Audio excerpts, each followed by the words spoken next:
pelaku iman meski tak seiman. Renungan diinspirasi dari Injil Lukas bab 7 ayat 1 sampai 10. Pada suatu ketika, setelah mengakhiri pengajarannya kepada orang banyak, masuklah Yesus ke Kapernaum. Di situ ada seorang perwira yang mempunyai seorang hamba yang amat ia hargai. Hamba itu sedang sakit keras dan hampir mati. Ketika mendengar tentang Yesus, ia menyuruh beberapa orang tua-tua Yahudi kepadanya untuk meminta agar ia datang dan menyembuhkan hambanya. Mereka datang kepada Yesus dan dengan sangat mohon pertolongannya. Katanya, "Sudah selayaknya engkau menolong dia, sebab ia mengasihi bangsa kita, dan dialah yang menanggung pembangunan rumah ibadat kami." Maka pergilah Yesus bersama mereka. Ketika Yesus tidak jauh lagi dari rumahnya, perwira itu menyuruh beberapa sahabatnya untuk mengatakan kepada Yesus, "Tuan, janganlah bersusah-susah, sebab aku merasa tidak layak menerima Tuan dalam rumahku. Sebab itu, aku juga merasa tidak pantas datang sendiri mendapatkan Tuan. Tetapi katakanlah sepatah kata saja, maka hambaku itu akan sembuh.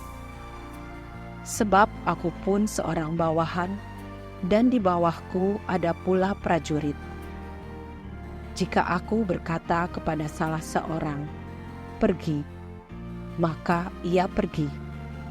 Atau kepada yang lain, 'Datanglah,' maka ia datang. Dan jika aku berkata kepada hambaku, 'Kerjakanlah ini,' maka ia pun mengerjakannya." Mendengar itu, heranlah Yesus akan dia. Sambil berpaling kepada orang banyak yang mengikutinya, ia berkata, "Aku berkata kepadamu, di Israel pun iman sebesar ini belum pernah aku jumpai." Setelah orang-orang suruhan itu kembali ke rumah, mereka mendapati hamba yang sakit itu sudah sehat kembali. Demikianlah sabda Tuhan. Membaca perikop ini mengingatkanku pada Mahatma Gandhi, tokoh yang memperjuangkan kemerdekaan India dengan cara damai. Semasa hidup kerap mengutip kata-kata Yesus dalam khotbah di bukit, Matius 5 ayat 7. Namun saat ditanya mengapa ia tidak menjadi pengikut Kristus, Mahatma Gandhi menjawab, "Saya suka Kristus Anda, tapi saya tidak suka dengan orang Kristen." Mungkin hal ini pula yang ada dalam benak perwira yang dikisahkan oleh penginjil Lukas. Dikisahkan seorang perwira sangat menghargai hambanya yang sedang sakit sekarat dan hampir mati. Sebagai tuan, ia bisa saja membuang hamba sakit yang telah dibelinya. Kala itu para hamba dibeli dan tuannya bebas memperlakukan sekehendak hati. Namun perwira tersebut meminta tua-tua Yahudi untuk mencari Yesus guna menyembuhkan hambanya. Ada belas kasih dalam dirinya dan kerendahan hati melayani seorang hamba. Meski bukan pengikut Yesus, perwira itu telah melakukan ajaran Yesus. Pada masa itu orang Romawi menyembah dewa-dewa. Namun perwira tersebut sangat toleran, bahkan ikut membangun rumah ibadat orang Yahudi. Tentu saja dia seorang berada, memiliki rumah bagus dan layak untuk didatangi Yesus. Namun dengan rendah hati, ia mengatakan bahwa dirinya tidak layak menerima Yesus di rumahnya. Perwira yang memiliki beberapa ratus prajurit itu juga menyebut dirinya tidak layak datang kepada Yesus. Zaman now, kita belajar dari Presiden Joko Widodo, pemimpin tertinggi yang dimiliki bangsa Indonesia. Dengan segudang karya, dikenal sebagai pribadi rendah hati dan dekat dengan rakyat.